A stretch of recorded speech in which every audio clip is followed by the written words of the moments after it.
This manifesto, which has been now released by the Students' Union of India, Goa branch, really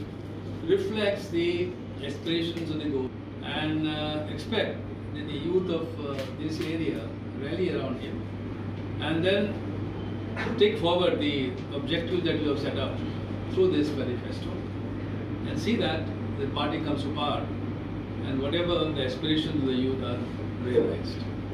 So that's what at this moment I would like to say. Instead of there is a time again when we will speak in detail about all this. But free education, free public transportation, sports university, campus interviews and job fair, students commission, international exchange program, laptops, free internet, free coaching and all these are absolutely important issues which have been raised by our young people here, by the students here.